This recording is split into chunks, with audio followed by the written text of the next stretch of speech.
I guess I can start some music right now, eh?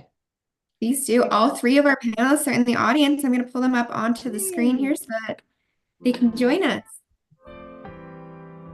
Hi, Chris. Hello, how are we? Good. Hi, Hello? Melissa. And Peggy. Yay. There we go. Okay. Music's not too loud. Anybody know what this song is? Hey, Jude. Yeah, nice, Ooh. easy one. Softball. Ben, If can you I just got make it, sure it's a all the softball. questions during this whole webinar are like that standard, that easy for us? Yeah, they will be. Yes, exactly. Oh, Melissa, I just saw your University of Georgia disappear. Yeah, I'm in graduate school and I had a session last night. Oh, right. Nice. Oh, I see. Oh, because I'm a Gator. Long, Are long you? time ago, but I'm like, uh-oh, Okay. SEC rival right there. Yes, yes. I forgot I hadn't changed my background.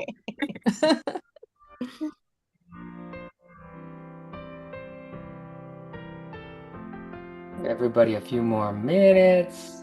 Yeah, we'll get started in like 5 minutes or so. I am going to put up a poll as we wait for people to get in here, just so we can learn a bit more about people while we're here.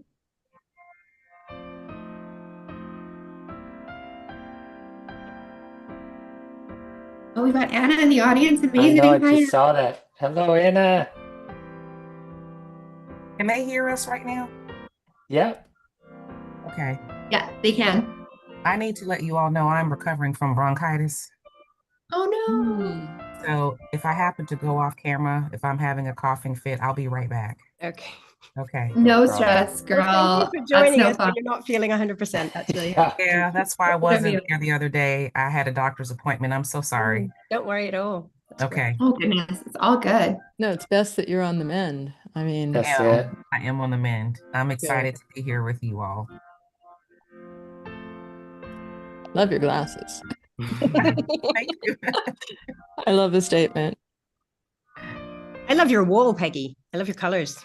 Oh, thank you. It's just Okay, so I'll bright switch over and to my fresh. reading glasses now. I feel empowered. Yeah. Thank you. I feel like your paint in your office is just like perfect for October. So it's like just the perfect shade. Yeah, my husband said that too. It's just like, yeah, it looks like the trees and everything. So yeah, here we are. You could get some black construction paper and make like a jack-o'-lantern face. I'm all set here. There's some more people trickling in. Okay. Yeah. I will answer mine.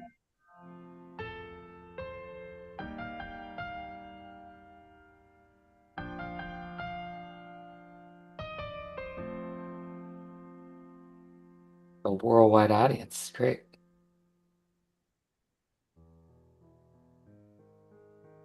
I always love seeing when people are from so many different countries. I mean, heck, this panel is currently in 4 different countries. Yep. Oh, 3, I think. Or 4, Canada, you, Okay, yes, Canada's a absolutely. country. Yeah, that is. Yes, Canada's a country. Okay. Yes.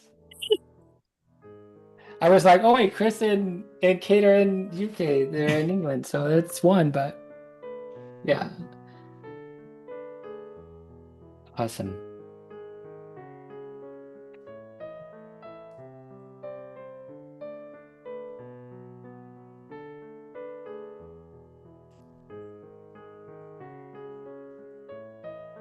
Anybody, this is a harder cover to guess. Anybody have any ideas what song this is?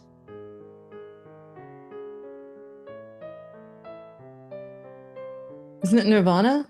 Yes, it is. Nice. I just That's didn't know great. the song though, but I don't know The song but is I do called know. Lithium, but yes, Nirvana. Yes, there you go. Yeah, absolutely. Brilliant. I thought I was going to step a lot of people, but that's That's great. impressive, Peggy. Yeah. Oh, I'm grunge at heart. Yes, that's it. Me and you could geek out over that all day. I'd love it. Oh I think yeah. music peaked in the 90s, in my opinion, and it's been kind of downhill ever since. But There you go. Another Stone Temple Pilot man.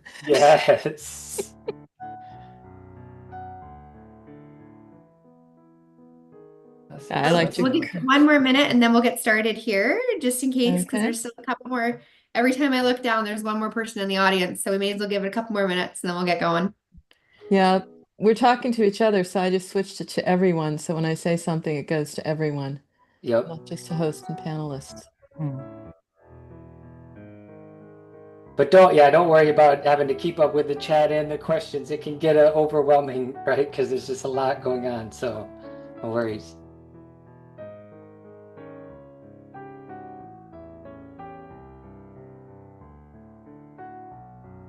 Cool. Alrighty then. Great. All right, everybody, thank you for joining us for our entrepreneurship panel. Do we still have the poll up on the screen right now? We I think we do. Okay, so the biggest thing that we're going to be doing with this conversation in this webinar today is just to get some feedback of how entrepreneurship works and how some folks are doing it successfully. So we want to know from you in the audience of what's keeping you up at night as an entrepreneur running your own business or a business leader manager within a different, within a company. What are you worried about, right? Because that's the biggest thing that we have to deal with, a lot of changes all the time. So we'll present those a little bit later there. But so again, welcome. Your host today is myself, the product manager. My name is Ben. I'm product manager at YouCanBookMe, along with Kate, our director of product, and Becca, our marketing guru. So we're going to be kind of your moderators in the chat and everything. But the real purpose of all of this is to kind of introduce you to some folks that are in running their successful businesses and learn about them. So I'm going to introduce our esteemed panelists here. First up, we have Chris Vaughn. Chris is a UK-based commercial photographer who's been using artistry to propel clients into the spotlight since around 2011. And he started his photography journey when he was only 14 years old. And he's built an amazing career that's focusing on creating powerful visual stories for businesses. And he's been using YouCanBookMe with over 500 lifetime bookings and a proven track record. He doesn't just capture images, he's really trying to transform corporate identities and help brands kind of truly stand out. And a beautiful website that he has, no shock, with some great photography. So Chris, welcome to the webinar. Lovely. Thanks for having me. Looking forward to it. Yeah, absolutely. And our other panelist, Melissa George, is joining us. She's a seasoned financial expert known for crafting personalized financial insurance and investment strategies for small business owners. With nearly 30 years of excellence in the field and over 1,400 bookings, she's helped her clients retire with confidence through her firm, InvestHer Fiduciary Solutions. So as a highly accredited professional and the first woman of color to achieve the Certified Financial Fiduciary designation, she operates with the utmost integrity to protect her clients and financial well-being. So Melissa, welcome. Thank you so much. I'm really excited to be here today. And also, you were saying before this, you're also on top of all of this going to grad school? Yes. And getting over bronchitis. Like, let's go. She's in it. I'm an overachiever for sure. That's it. All right. And rounding out our panel is Peggy Ansall. So one of the most influential and compelling speakers in the mobile marketing space and chief analyst and founder of Mobile Groove. As a respected writer, consultant, 9-time author, Peggy educates marketers on the latest trends and helps companies navigate the complex global landscape. And she's based in Germany, and with her team brings a wealth of expertise and has logged over 2,500 lifetime bookings through YouCanBookMe to help businesses with mobile apps, customer engagement, and business innovation. Peggy, thank you for coming, and we're excited to chat with you. Thank you for having me, and such a great panel. Yeah, absolutely. Awesome. So just a few housekeeping things. We have a Q&A option within the Zoom webinar. So if you have any questions, you can either add them to the chat. We prefer it in the QA section so we can kind of tailor it and it doesn't get lost in the shuffle of everybody kind of introducing themselves and giving some feedback. So there's a Q&A panel that you can add your questions to that we'll answer as we're going or sometime at the end. And stay tuned for a giveaway for one-on-one coaching from one of our three hosts here, either myself, Becca, or Kate, where you'll have one-on-one conversations with us to talk about anything related to automation and API. I'm your guy. Monetization and marketing, meeting with Becca, and then Kate with everything customization, copy, and just making everything look and sound great.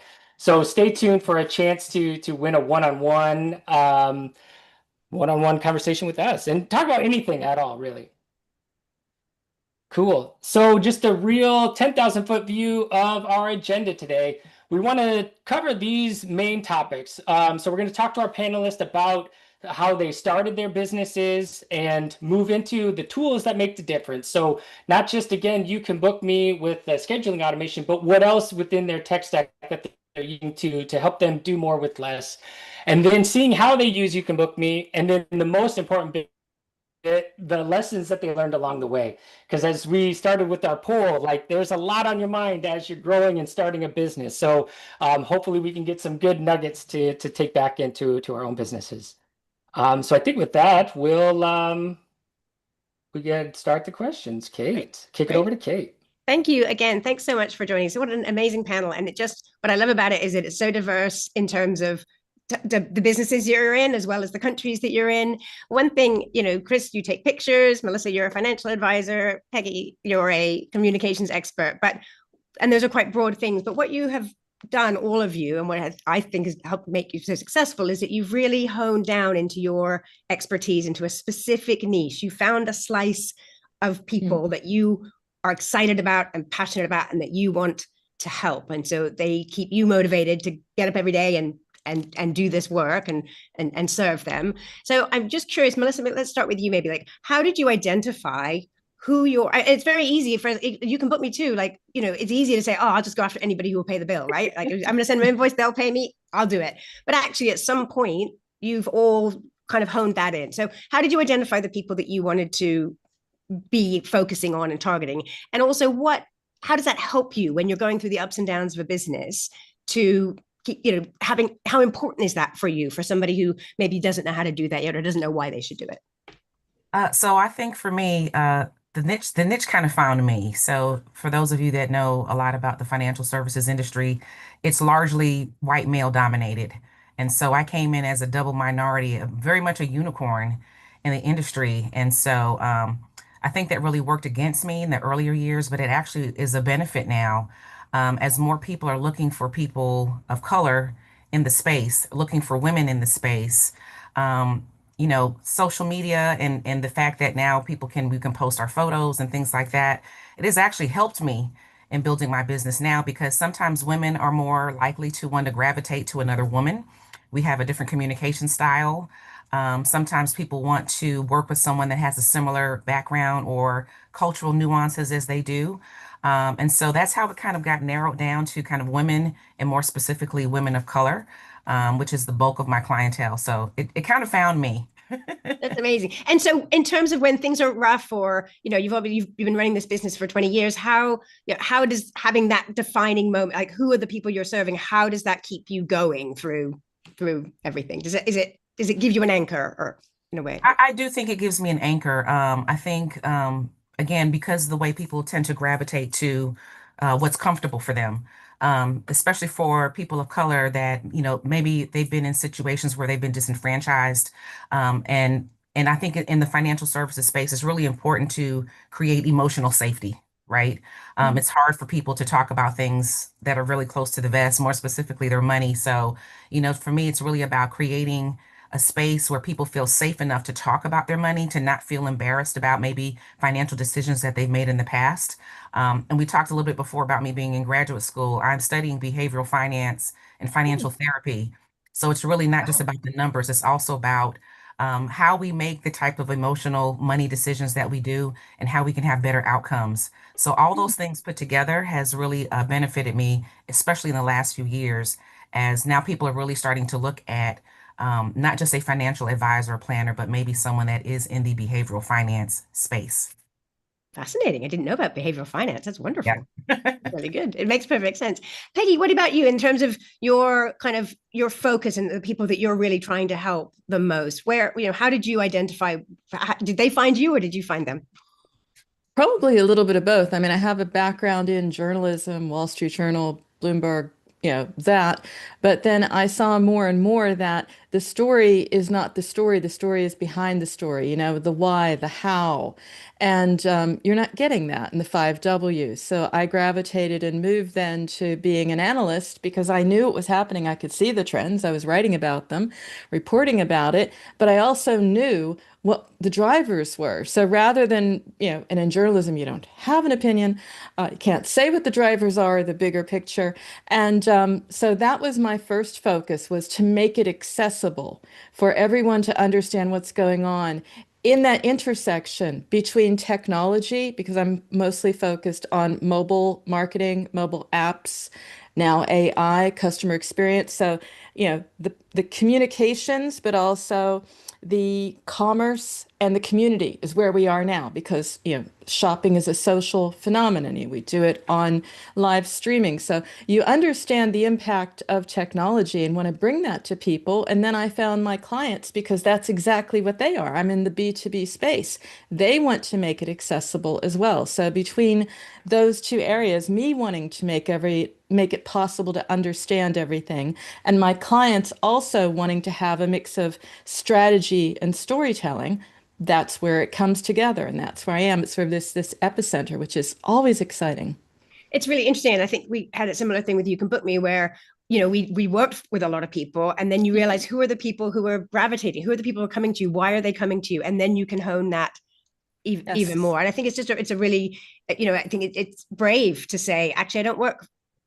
You're not my target. Like if you want, that's fine. But if you're not my target, and to actually lean in more into a very specific slice. Chris, have you found something similar as well in running your business? Yeah, I think obviously. So I worked in newspapers as well. As a press photographer, I was there for 8.5 years, and I left and I set my business on the 24th of October 2011. So, Woo!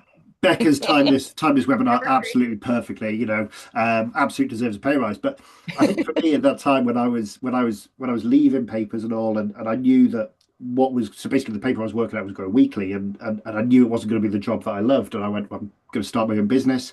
And I think at that time where you just sort of went for everything, it was like, I just need work. I need the work to come in. I need to work that. And so I've never sort of really made a conscious effort. I've never really sat down and gone, that's the work I want to go after, I want to get. But I think what over the years of what I've learned is that actually I've learned which clients I like working with, which people I like working with, which clients that then I can get the best results for because I understand their business better. And obviously, if you understand the business better, I can help them get the images which work as part of their marketing output. And then actually, I think I sort of made it's probably a sort of a shift where you sort of actually you realize which companies' values align with mine.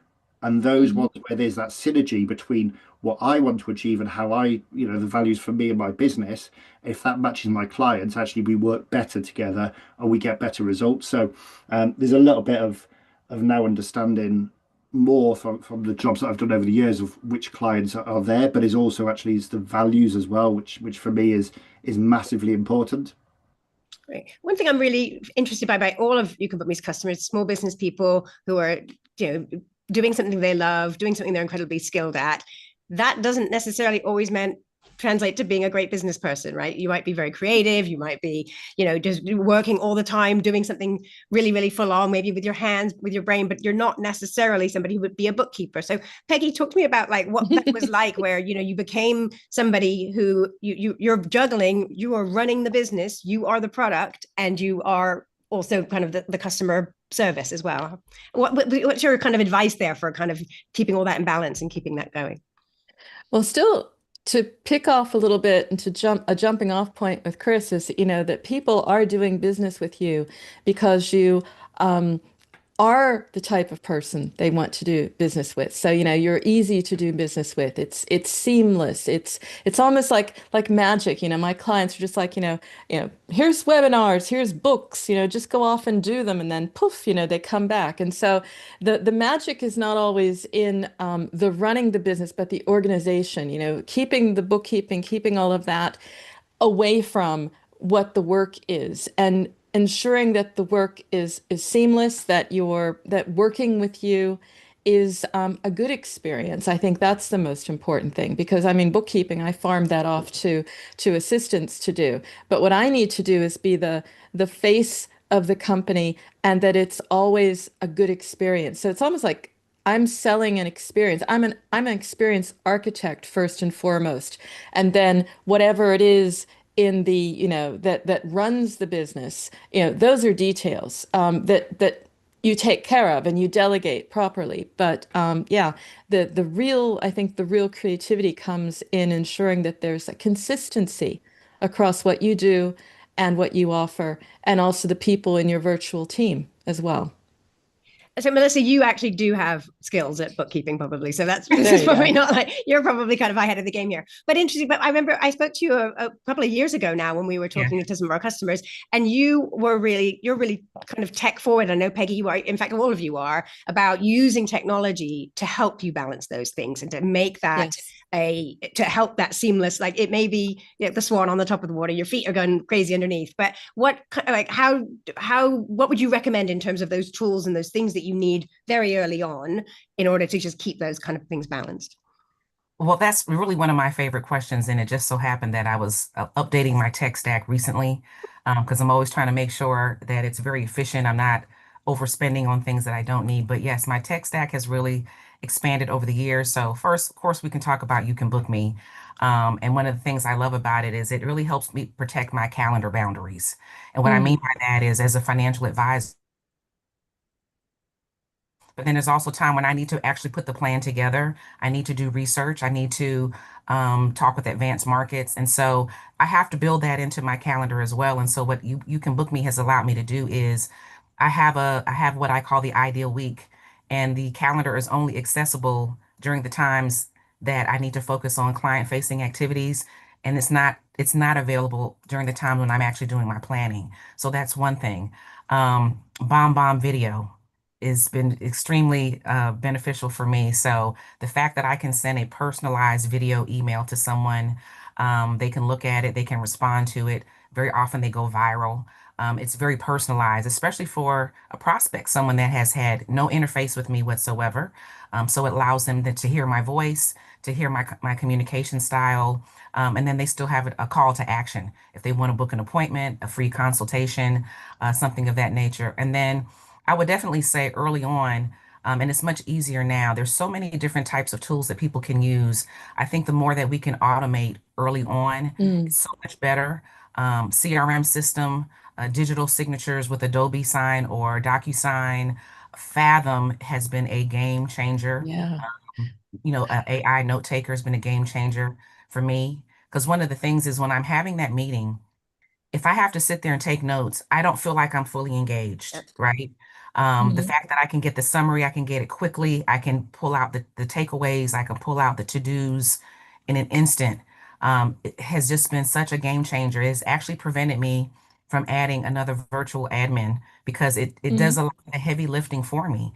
So, the tools are incredible. A lot of these tools were not available 28 years ago when Yeah. I started. Oh, yeah. Someone that's going into business now, I mean, it's so much easier now. And I would just say automate as many things as you can as soon as you can. Yeah, that's great advice. Yeah, Chris, what now we about have you? Oh, superpowers, I would say, Melissa, compared to 20 years ago. That's what it feels like. oh, night and Like day, we the can difference. finally do things. Absolutely. Absolutely. Absolutely. Chris, when you're slightly different because you're meeting people, you go to them and you're interacting with them in person. So tell me a little bit about your kind of tech stack and what you're working with. Yeah, so I was just thinking back actually, like when I started, that I had a paper diary, and then trying to juggle everything, and blocking that time out for driving, and making sure that things don't clash, and changing stuff over, and putting something in on the wrong day because you've put the 21st, not the 20th, and realizing actually you double booked. And, just having those little slots in the calendar is just an absolute game changer. I think actually for me as well, like I say, Melissa mentioned about doing everything manually. Like my invoices, I'd have to do those manually and do all that. And, I use QuickBooks now. Obviously, like the Adobe software for obviously the processing of the content I do. It's brilliant. But I've just recently gone onto a program Aftershoot, which is like a processing pictures, and it's processing whole shoots for me really quickly in minutes, which is saving no end of time. And also looking at linked helper as well, just helping me connect with people that I want to connect with. So yeah, it's a bit of a change from 14 years ago. One thing I would say too, that there's so much technology out there, as you say, and it is making your life easier, but it's also can be a little bit overwhelming. And bring it on slowly and get to know that product, because I think every time you say, "Oh, we've got all these products," and I use 10% of them. And so are you using them enough? And I think there's a lot of kind of revisiting things. Ben, I don't know if you want to jump here in terms of like automations and things like that. I mean, just being able to understand, you're not even scratching the surface of a product. You're not getting the most out of it, really. That's it. And I think you all kind of started from a spot where it was manual. So then the workflow end to end. And then you start plugging in the software of how to alleviate a lot of that manual work. If it's something as simple as automating an invoice after a shoot, right? Before it would be like, okay, I need to carve out 10 to 15 minutes, need to be into my computer, need to be sending this off. Or you mean anything, through the whole customer journey. And it's just can be overwhelming, as Kate mentioned, but if you start little by little and kind of work at it. But I think Melissa hit it on the head of auditing the software too and iterating on it. Because if you're saying, yeah, I use this thing, and it could become a nascent subscription that you're not really using, it's hitting your bottom line, costing you money. But if you're not actually maximizing the potential there, then you're like, find out how to tweak things and kind of make it more impactful for sure. Sorry, can I just jump back in? I think for me, the way that I've probably gone about and approached stuff is looking at it going, when I set my business, I didn't want to be a business person when I set up. I loved being a photographer, and I wanted to be a photographer, and I didn't want to be the marketer. I didn't want to be sales. I didn't want to be the accountant. I didn't want to do all that. I wanted to be a photographer. And at the time, we were in a recession in the UK. There wouldn't have been a full-time job. So that's why I sort of went, I'm going to start my own business and be a photographer. And I think for me, over the time that I've sort of gone, I don't like doing that. How can I do that? How can I do it easier? How can I do it quicker? What's there to help me do that? And it's taken a bit of time and building it all up. And I think that's what I've sort of done with all the sort of software that I use. So it's, it's easy for us to sit there and go, oh, this is brilliant. This is great. This has helped us. This has helped us. But if you're starting your business, you're suddenly looking at it going, hang on a second, I'm spending how much? And I need to get the work in first. But having a look through it and going, I really don't like that job. What can I do? What can I outsource? What can, or what can, is there software to help me? I think that's probably the best way to approach it. Yeah, absolutely. Because it's like you can automate all the stuff that's not bringing you joy and filling your cup up, right? To like why you got into that, especially with you in like the creative space, or with Melissa helping people in their financial freedoms, or with Peggy helping people in the mobile and marketing stuff. Like that's what you enjoy doing, is getting where the rubber meets the road and talking with people. So it's like anything you can just get off of your plate. Like, yeah, that's the way to go for sure. Peggy, what have you got what's your kind of favorite tools that you love to use? Oh, I have a lot of tools. A lot of tools, because I'm in the center of it, because I have 2 to 3 podcasts a week that I have to produce end to end, from finding the people that I want to interview all the way through. That's where YouCanBookMe comes in. So I can do that number of interviews, article interviews. I contribute to Forbes and other places. So there's this constant input of sort of people processing.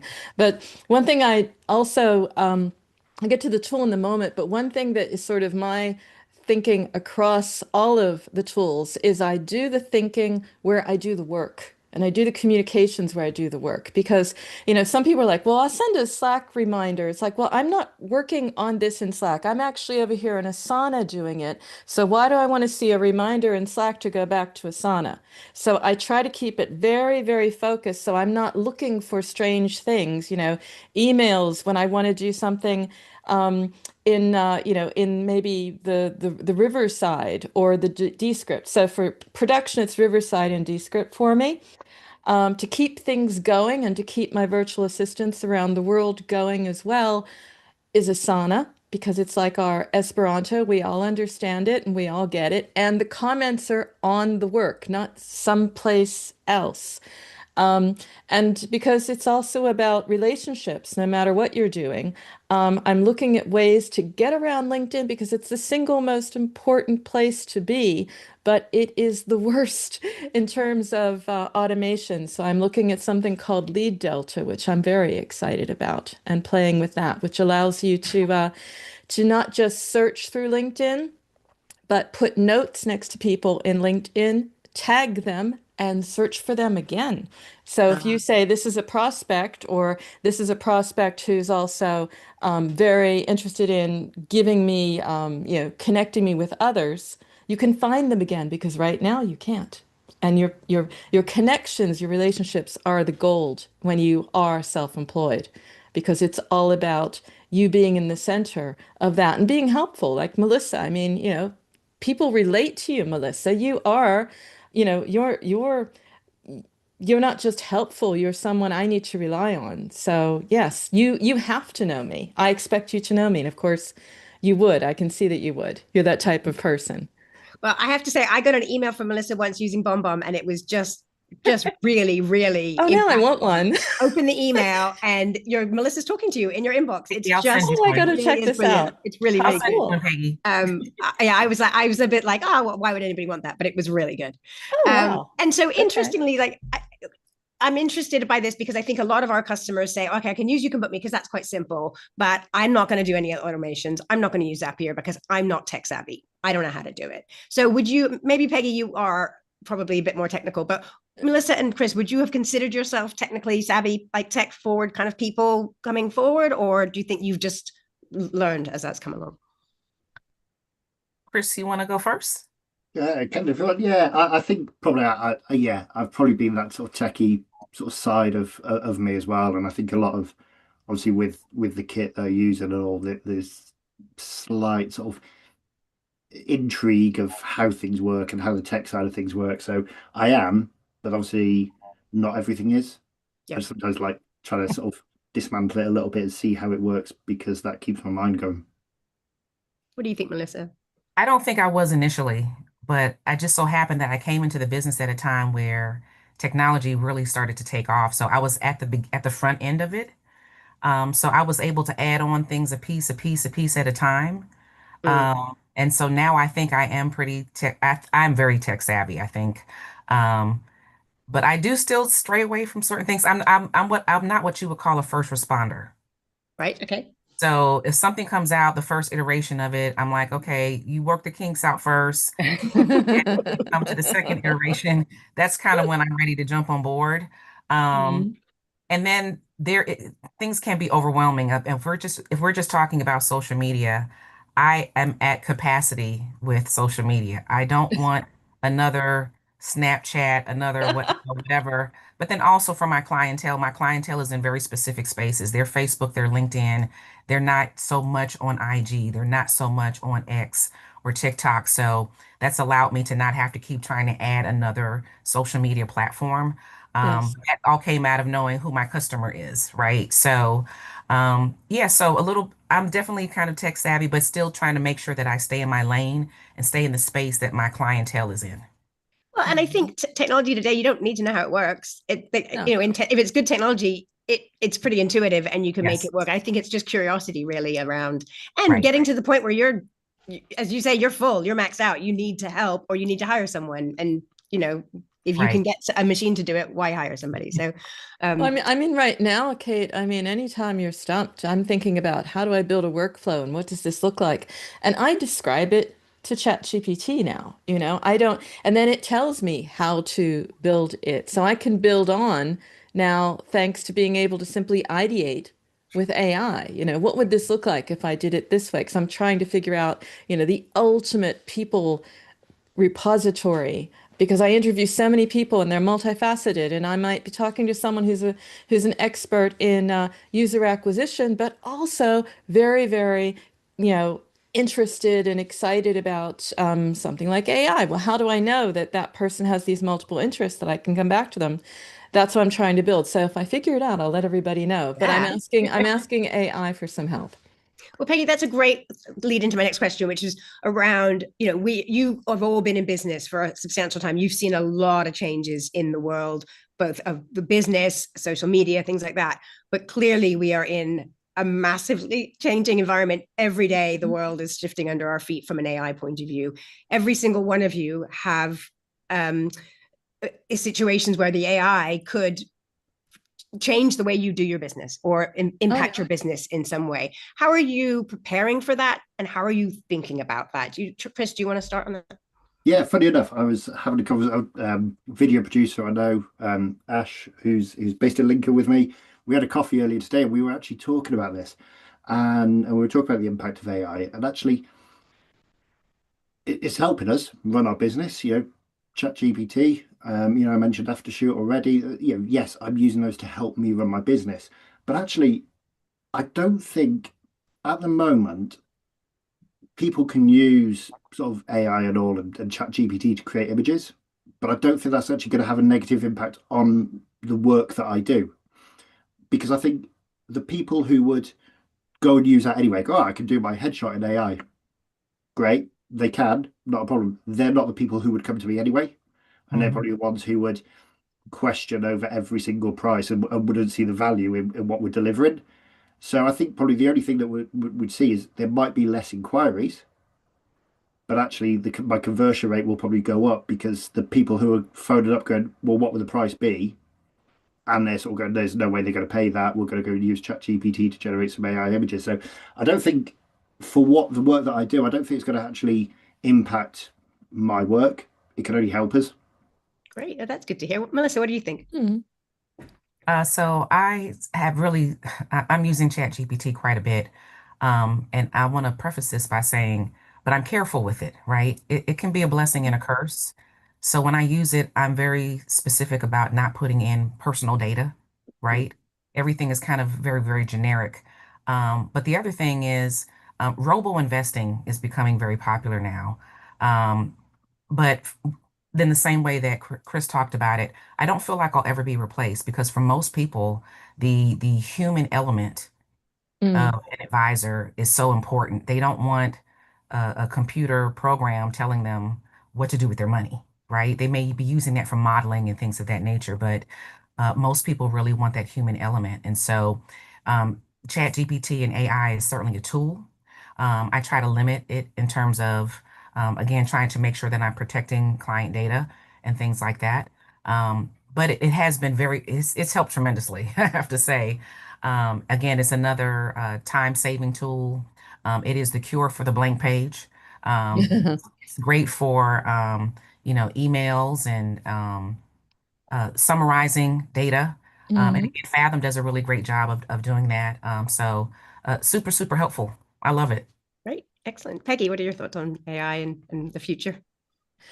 Yeah, I think overall, AI is going to make each one of us more and more important because we can see what it does and we can see that it's a great first draft, but a great first draft isn't going to cut it. So there is a place for me as the storyteller, or it might say maybe you need to think of, investing in this direction, but actually that execution that will come in from someone from Melissa, and when I'm thinking about images, I mean, I've tried it and if anything, it's going to want you to ideate even more and push the boundaries. So I think what it's going to do is sort of like whet our appetite for better imagery. And then we'll say, yeah, then we'll go back to something real. So the interaction with AI is just going to make us more interested in, what are the boundaries here? How can we push the envelope? And ultimately, because it does have its downfall, it can only go so far. It's only as smart as you are to teach it in the first place. And you want to take it to that next level. So, we will all have our place because people will see what the limitations are of AI and say, well, that was very interesting. Now I want to go to an expert. I'm really interested in that.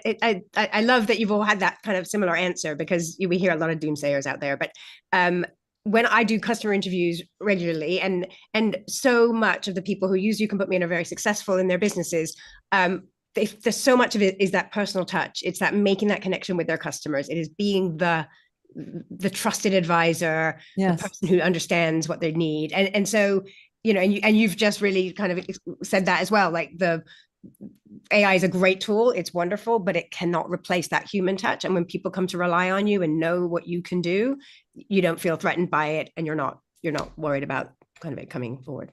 No, if anything, it's going to raise the bar, because I'm talking to brands, app companies, and clients, and they're saying, "Well, this is great. Now, how do we create and cement trust in this age?" And it's by interaction, it's by relationships, it's by consistency.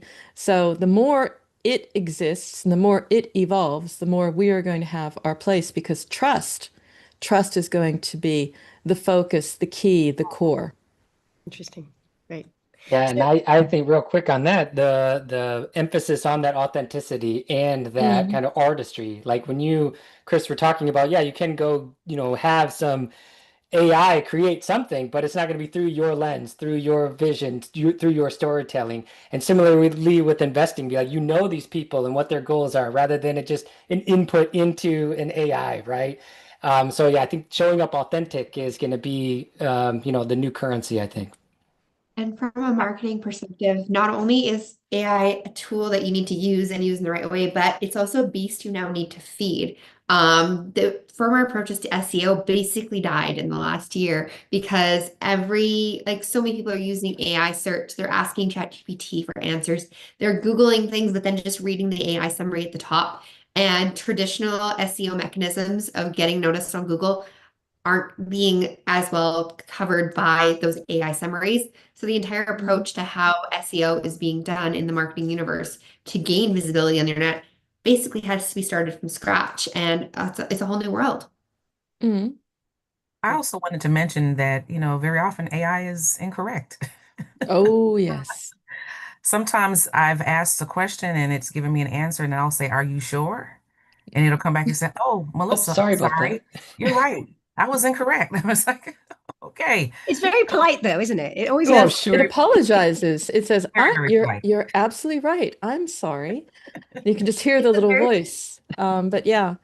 But the thing about SEO is, what I'm hearing more and more is, because we know what is out there, and we're seeing like three results that are obviously sort of gamed. I wonder how long that's going to last, because I asked ChatGPT, and it kept on coming back with like the same results. I'm like, there's more to the world than this, and it makes me think of the early days of thinking about personal search. And you just don't want the results of those companies or those entities that paid to be there. Right. So I think it may backfire. It may all backfire a little bit more than we think. Right around the corner. So this is the honeymoon period of AI. Yeah, definitely, definitely. Okay, so with all of your kind of experience combined, and all the things you've been through, so ups and downs throughout your business, Chris, you mentioned in your interview you have been through a pandemic and a financial crash and all the rest of it. Like you've all been through a pandemic, you've all been through ups and downs, for your specific business plus the environment. If somebody were starting out today, knowing what you all know now, and what you can see and what you kind of predict for the near future with what's going on, what advice would you give to someone starting a business today about anything, the habits they need to create, the tools they should be using? Where would you go? Peggy, do you want to start us off? I was thinking about this, and I wanted to do something different, because what what I'm noticing more and more, and what I wish I'd done better, is something very small but has huge impact later. And that is understanding that content is your story. It's my client story, it's my story, it's my profile, it's their brand, it's my brand. And it is always going to have value. And to create a system to reuse it, repurpose it with purpose, and get your money's worth out of it is, I think, very important and very simple, but will pay off tremendously later, particularly because we are in the world we are with social media and having to do sort of our own advertising. And yes, what you have, make certain you can find it again. and think about it in a broad way because, even this webinar, for example, for some of us, if we had the footage, later Melissa could use some of this in like how she presents herself. All content is valuable. All content is money in the bank. And so if I had it to do over again, make certain you can get the most value out of it. Very simple, but very important, I'm finding. Yeah, really good point. Melissa, what do you think? So I think there's a really delicate balance between reaching out to clients and prospects. In my industry, it's always kind of an out of sight, out of mind. Early on, I always remembered that sometimes I'd have an annual review with a client and they purchased something from someone else because they forgot that that was something that I did. And I realized that I wasn't giving them enough touches, right? By the same token, I don't want to give them too many touches.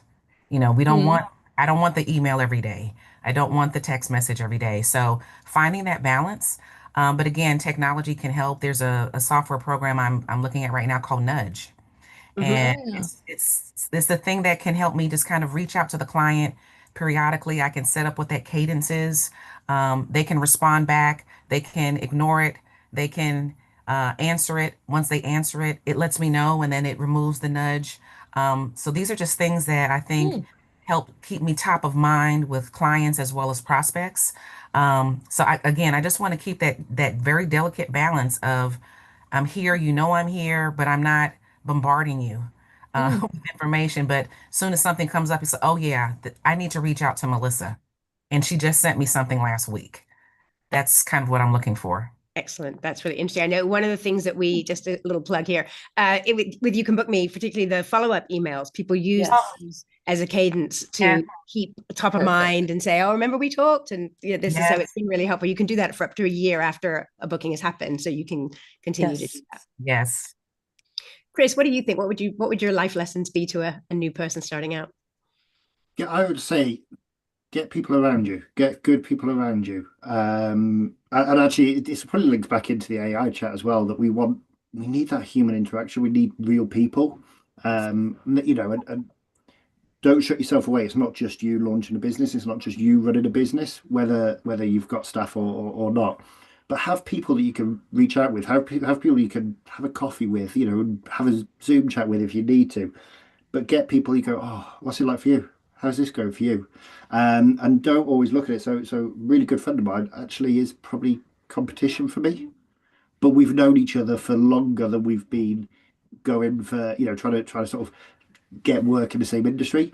And we still have coffee. We still catch up. We still have a chat, and we talk openly about clients we're working with on a full understanding that we don't deliberately go and chase each other's clients, but have those people around you that you can have a chat with, and make sure you're not sort of isolated on your own trying to run a business, because it's Mm. especially if you're launching your own business, it can be quite daunting at times. I've got a friend who's based over in Manchester, and he's just launched his business after being employed for his whole career. And he sent me a WhatsApp the other day, went, "Can I pick your brains on something?" And it was just having that, and he sort of, I was like, "Yeah." So we had a phone chat. It was 20-minute chat, and he went, "I've been offered this. I'm not sure. What do you think? What do you think using your experience?" And have those people around you that can just sort of talk you through things. And probably pay it forward a little bit too. So make sure that you're helping people, being aware for people, because you know that you need people too. So there's people who've helped you in the past, you pay that forward to somebody else, kind of new. Absolutely. I think when, I remember when I was starting my career, as a 14-year-old, so it's quite a few years back now. And one of the photographers, Ben, really, really good guy. And he would, so I was going on a work experience at the local paper, and he would stay like an hour after his shift finished, hour and a half, talk me through things, teach me things, show me things with the camera, what you can do, how you go about jobs, how you approach things. I always remember that time that he gave me. And I went, "Do you know what? If I'm in a position that I can help somebody, whether it's advice or whatever, do you know what? I was always going to do that, and still try to." I had somebody at Lincoln's game the other week come up and went, "I really want to get into sports photography. Can I have some tips?" So, getting their dad to email the club, yeah, happily, I'll take some time, I'll help them and see what we can do. So I think it's really important because, yeah, it's going to help you. He's going to come back and somebody will help you in the future. Yeah. Yeah. Network is very, very important, whether it's on social media or in real life or whatever it might be. That's really good.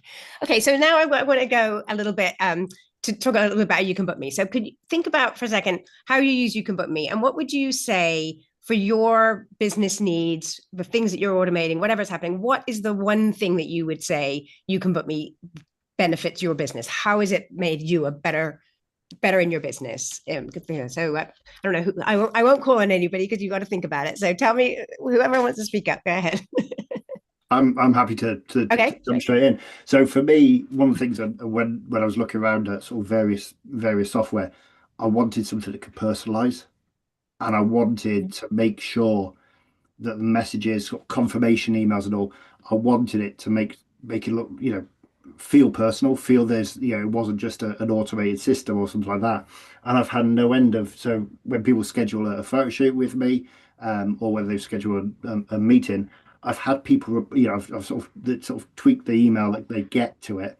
And I've had email come back and people are replying to that as if I've written it. I did, but it's obviously, it's using sort of obviously some of the systems. So just get it so that it's easy to do on the system and all, but make it that it's you.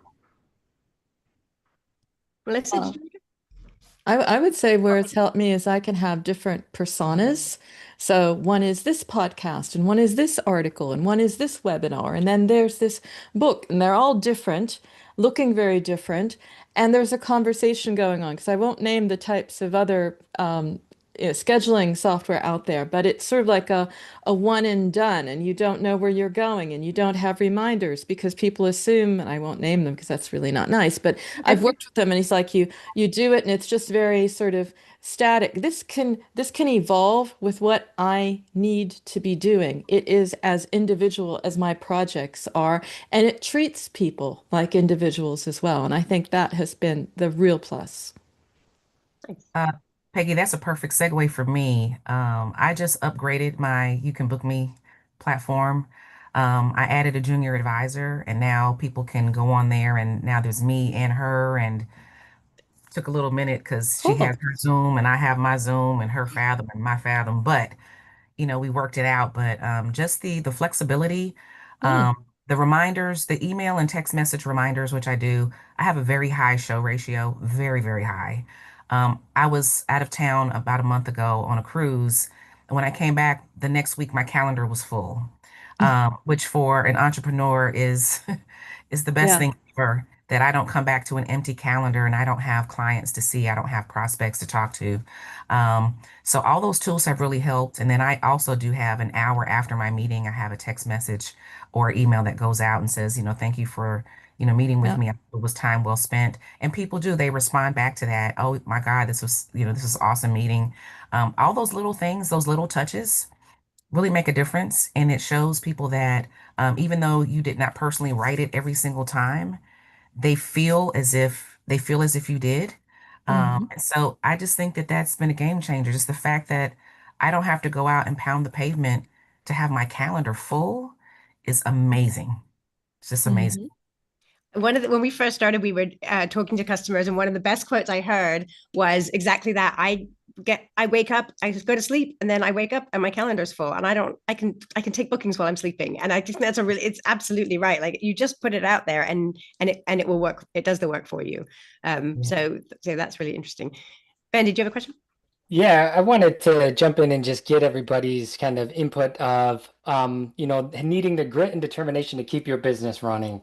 And just if you can talk about maybe some larger struggles that you had, regardless of when it was, and how you kind of got over that and how you kind of persevered through that.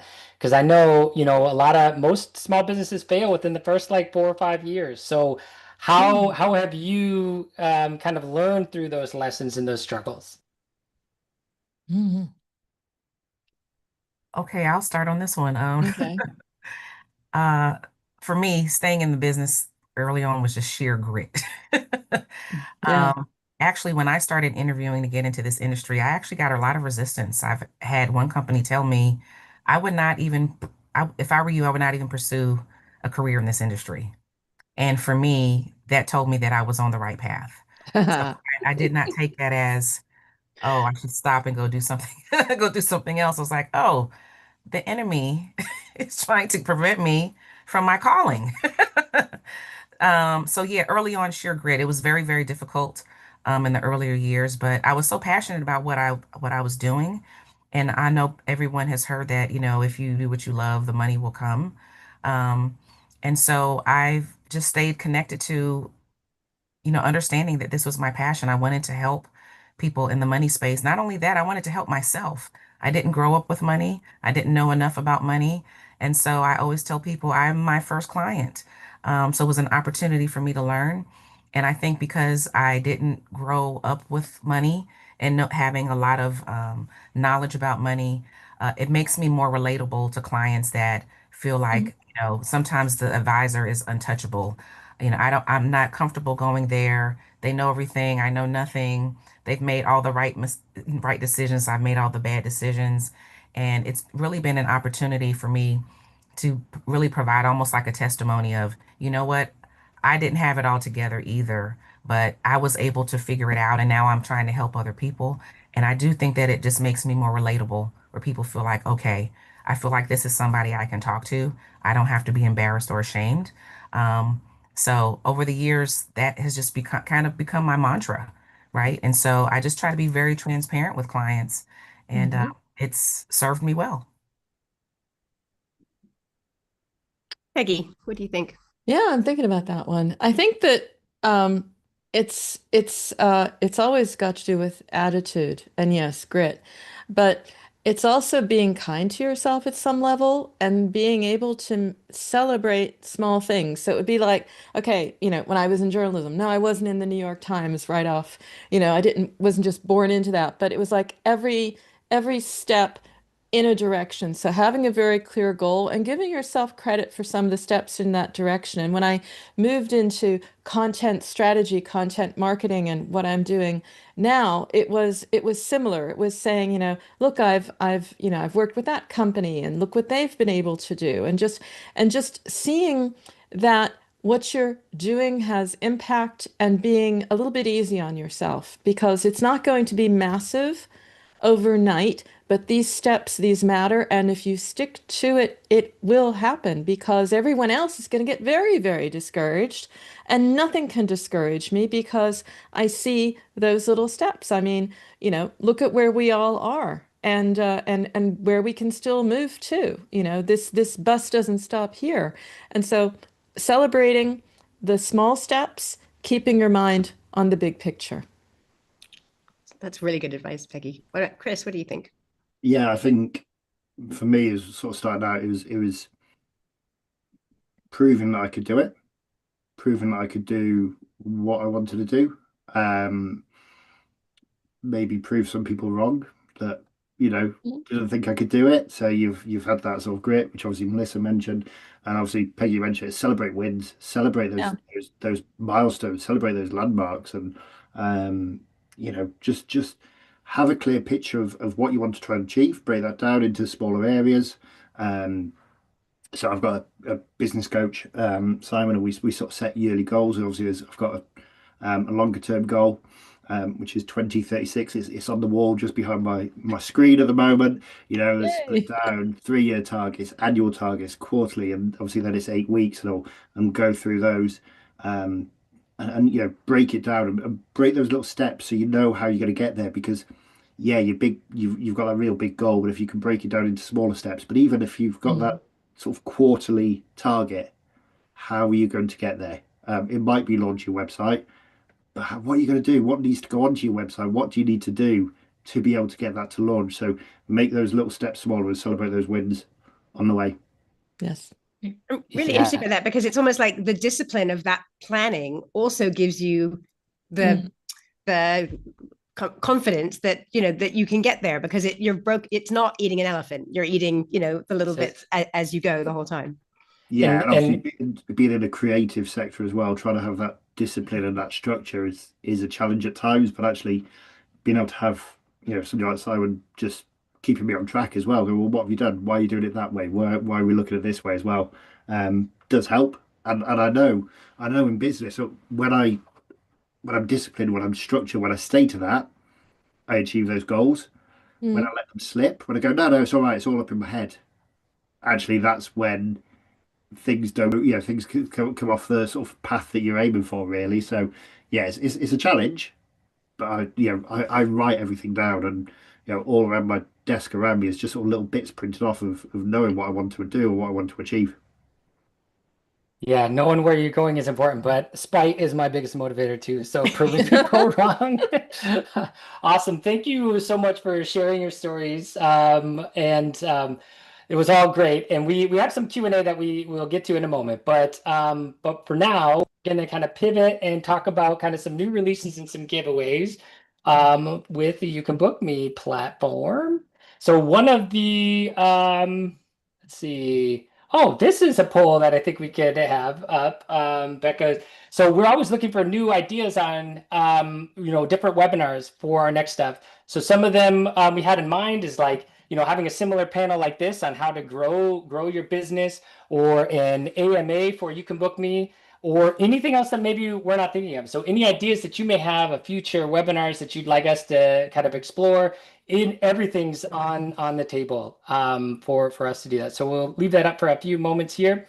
And then a couple of new announcements. If you haven't seen, inside of your You Can Book Me account, we now have polling for availability. So this is a great tool to use for finding consensus for external stakeholders. So for anything that you can imagine, for finding times to get together with friends, for board meetings or training events, anything at all, you can create a poll right within your You Can Book Me account. If you're not seeing that or you can't access it, you can reach out to our support team and we'll be able to help you out getting you access to the new feature polls. Another big release that you may not be aware of is our referral program. So a lot of our customers love using the platform, as these three do, and have had huge success with. I use it every day. My wife uses it. My dad uses it, for Christ's sake. So everybody I know is using it. But now is just a chance for you to be rewarded for just sharing the love. So you can get a quick referral link, send it out to your colleagues, your network, your connections, to help them see the benefit of online scheduling, and for you to get a bit of money back to your site too. So easy, one click to be into our referral program. And then we have our one-on-one coaching, the giveaway. So I don't know if we decided on how we're releasing this or not, but don't know. But if you're interested in the one-on-one coaching with one of us, you can just send us a message here, or let's see. Oh, here we go. There we go. Another poll. All right. Yeah, right to giving the answers, but hold on, guys. I'll repost it. But if you would like to meet one-on-one with us, please do feel free to fill this out. Or when I send you guys the follow-up email after this, if you respond to that email, that works too. But if you want to chat with Ben, Kate, or myself, either grab this form now or respond to my email, and I'll be in touch with you personally. I just feel like this conversation has been so helpful. I feel like we could go for another hour, because I have so many more questions for all of you about how you do things and what you do. But your time has been so appreciated. Thank you very much. You've been really helpful. You've been really honest about where your struggles and things that you've had to get through. We're delighted that you're all long-term successful users of You Can Book. We are thrilled that you are continuing to, keep up with all the things that we're making, the changes that we're doing. You keep asking for more things and prodding us to be better as a product. So thank you all very, very much for your help and for being on our front page. Your wonderful faces on our front page of our website. So we love that. It's absolutely brilliant. Thank you very, very much for your time. And thank you for everybody who joined. I hope it was useful. I hope you got a tidbit for your business potentially. And again, if any questions at all, please do let us know. We can pass on messages, and we can help with all the things that we've learned today. So again, thank you very, very much for joining us. Thank you. Thank you.